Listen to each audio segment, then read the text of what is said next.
Hi everyone, welcome back to Girl Talk. We're so excited to be guest hosting this week to celebrate Asian American Pacific Islander History Month. My name is Carla. And my name is Jillian. It's so excited to be out here on the floor. I'm usually used to being in the production room, being the graphic artist, so this is a very exciting opportunity. So let's get right into it. Jillian, what has your experience been like as an Asian American on this campus? So I've been pretty fortunate that my experience as an Asian American on Oneonta's campus has been largely positive.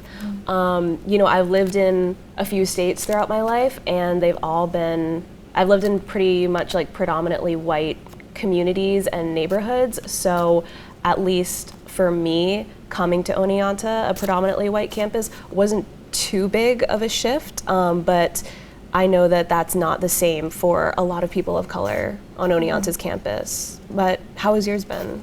I think for me, I'm from Staten Island, and there's a really big Filipino community. Like, I just knew so many people growing up that looked like me, and we had like kind of similar experiences growing up. So coming to a predominantly white institution, it was like a little bit shocking knowing that I would see less people of color on this campus, but I also knew that when I signed up to come here, right? So I'm like still happy that I came here, and it's not like it was any sort of negative experiences when it comes to being a minority on this campus, I guess. Yeah. Is there anything that you think Oneonta could be doing better in terms of Asian representation?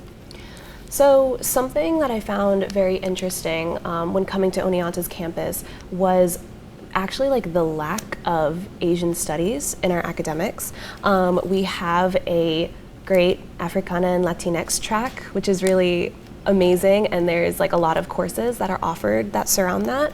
But I've noted that ever since I've been here in fall of 2019, every time I would go into like the course registration, there was like a lack of, Asian studies. I know that we offer courses such as history of Asian art, and I know that we also offer like geography of Asia, but a lot of these courses have been few and far between, and nothing that I have like really readily been able to sign up for. So I think that that is something that I've noted, just kind of like a lack of Asian studies across the board. Mm-hmm.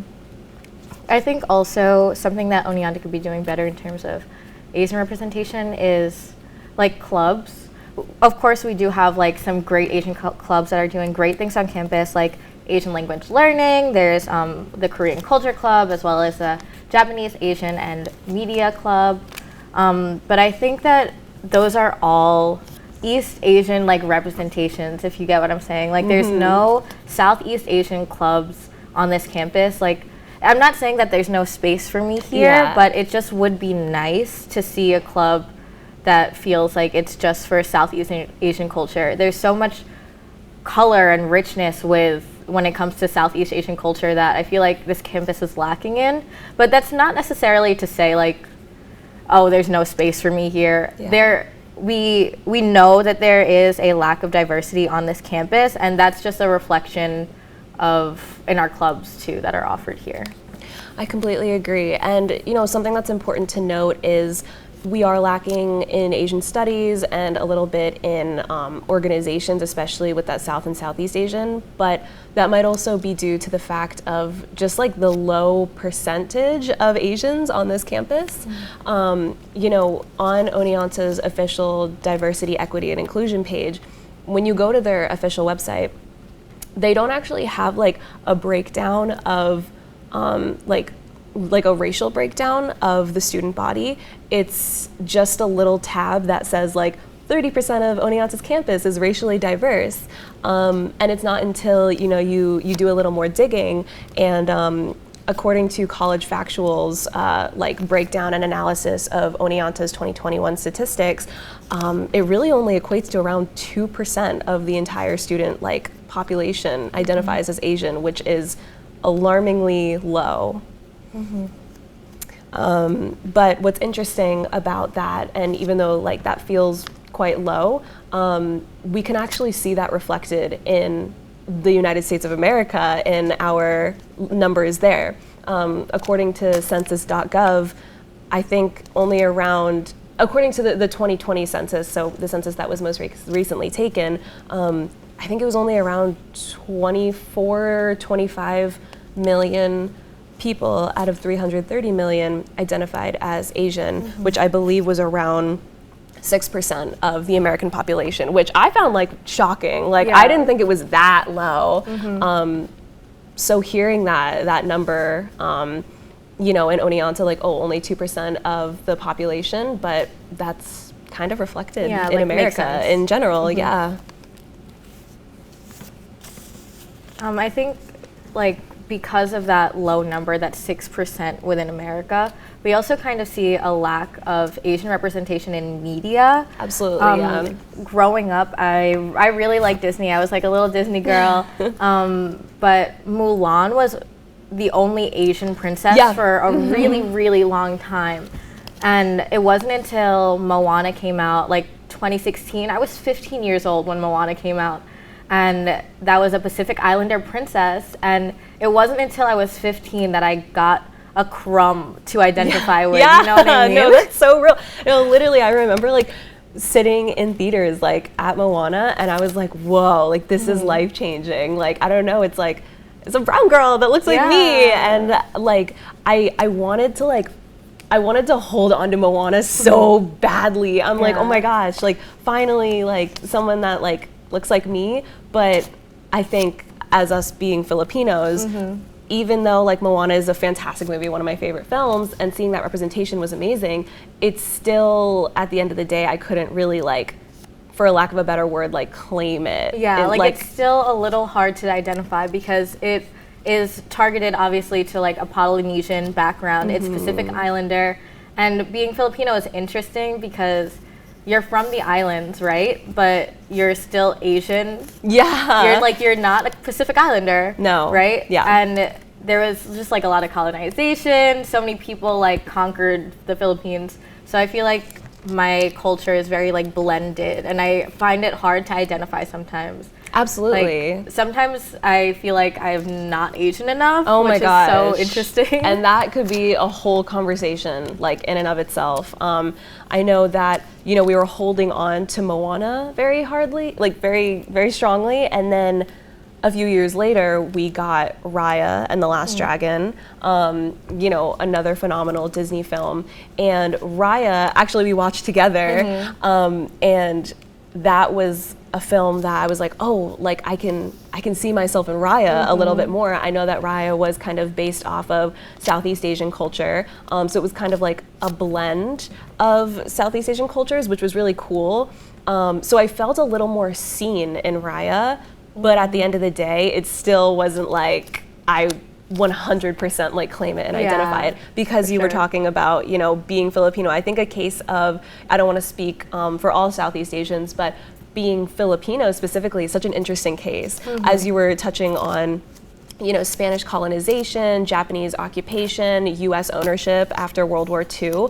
Our culture has been either like destroyed or transformed from these outside forces, and you can still see how it's left a mark on the Philippines even today. You know, the Philippines is a sovereign nation, but we still like feel those like effects of colonization like so hard. I feel like a really big part about like specifically Filipino culture is to be American. Like being American is so cool in the Philippines for some reason. Being an Asian American, I've kind of struggled with that in terms of my identity, because I can't tell if like I should be like speaking Tagalog or if I should be, you know, speaking English. And I just feel like culture gets lost when you're trying to be American, and that's such a big part of the Philippines, which is so interesting. Yeah, and it's not just Filipino Americans. Like my last trip to the Philippines was in 2016, and like my family members like there, like who have never even been to America before, trying so hard to be American, or just to be like Western in general, removing themselves from that Filipino identity. And it was very like sad for me to see, like kind of as an outsider. So being Filipino specifically is something that is an interesting case in terms of looking at the broader Southeast Asian sphere. You know, I know you were talking a little bit about media representation of Asians, and at least for me personally, I felt that throughout my life, I have seen a growth in Asian representation in the media in Hollywood on the big and little screens, which is amazing. But can we talk about how it's often largely East Asians being portrayed in you know, films and TV shows? They kind of throw in that like token, you know, Asian person, and they're almost always East Asian, and that at least like the actor or actress, not saying that this is representational of East Asian features, but almost always the actor or actress has pale skin, like monolids, like very like kind of like this stereotypical like image that we get in our heads, which I think is an important conversation to how that has kind of like warped Americans' like perception of like what Asians look like what Asians are. Yeah, there's no like one box fits all when it comes to Asians. There's a spectrum of skin tones that you can find within all of Asia. It's the largest continent in the world. In the world. So, like, it's just interesting that because of representation growing up, like, it's mainly East Asians, like, you're right. And I've also found it hard to like be like, oh, that person like looks like me on the screen. Yes. And I feel like that's so important growing up to see people that look like you, because it just makes you dream bigger. Like it just makes you believe in yourself when you see people on the screen. It really is true. It truly like is like, you know, you hear things that are like, oh, like that Disney princess looks like me and whatever. And if you are someone where like most of the people on the screen look like you're like, you might not like really connect with it. It's like, okay, like why do you need a character to look like you? It's like, it's about the story, blah, blah, blah. And it's like, it is important. It is important to see that. And, you know, seeing Moana and Raya and like just these big name titles that have largely like an Asian cast, such as Crazy Rich Asians. Yep, that was a big point. That was a big, it was like I don't know if you guys know, that was a big deal in the Asian community. Like I think it was like the first like all Asian cast in 25 years. 25 years. I know, like that movie rocked my world. Like I saw that and I was like, yo, and I believe, correct me if I'm wrong, that it took place in Singapore. So having that, like, it didn't just take place in like Tokyo or something. Like it literally took place in Southeast Asia, which is like was so amazing for me to see that. Yeah, like what's so great about Crazy Rich Asians that it wasn't just a fully Asian cast, it was a fully diverse Asian cast. There was East Asians and Southeast Asians. There was so many people that took part in that project, and it wasn't just on screen too. What's great about that project is that they made sure that everyone behind the books also was Asian. Like the producers, the directors, the screenwriters. It was just so great to see like Hollywood and the community come together, because Hollywood told them they couldn't do it. They thought it wasn't going to be successful, and just to prove them wrong and make this huge box office hit is so amazing. My God, yeah, it was so successful, like as it should be. It's such a good film. So that was really exciting to see. And, you know, when I think it's also important to talk about the rise of Asian representation in the media, I think something that like really should be closely looked at is we see this rise of Asian representation, not only representation, but Asian culture with this wave of anime, K-pop, how it like has popularized social media. You know, more and more people are just watching anime. I remember growing up, that was like kind of like an embarrassing, like I was like, it was like embarrassing. Like, no, I but don't watch now anime. It's like mainstream. It's cool to watch anime, and it's cool to watch K-dramas. K-dramas are all over Netflix. K-pop, you know, BTS just did their American tour. So I think like that's something that, although like that's amazing, we see this like wave of East Asians and people who are not of Asian descent really getting into Asian culture. I think that kind of can also feed into like this harmful image of what an Asian looks like. I agree, because I still struggle with this a little bit to this day. I feel like to validate my Asianness, I just consume more culture like that. I love anime, I watch K-dramas, like it's something that's a part of my personality, right? And I feel like that's what makes me more Asian, and but I'm Asian. So like how is it that East Asian culture is making me feel like I am more Asian? You know what I mean? No, I totally understand that. You know, I feel like growing up, as I said, like I moved around a lot. I lived in 3 different states, and within those 3 different states, it was predominantly, you know, white communities and white neighborhoods, and it was like always this like kind of struggle to like prove my Asianness. It's like people often, and I think a lot of Filipinos experience this, people often just automatically assume I'm Hispanic because I have brown skin, and because I don't have monolids, like there's no way I could be Asian. Like no, like, and often was mistaken for Hispanic. You know, at many jobs I've had, people would just kind of like come up to me and start speaking Spanish, just because like they assumed. So I think, you know, not feeling Asian enough is something that's like so like, is just something that was kind of damaging to me growing up. It's something that I've kind of like been unlearning and like processing. But I think that's a really big thing that a lot of Southeast Asians feel, is like proving our Asianness. Yeah.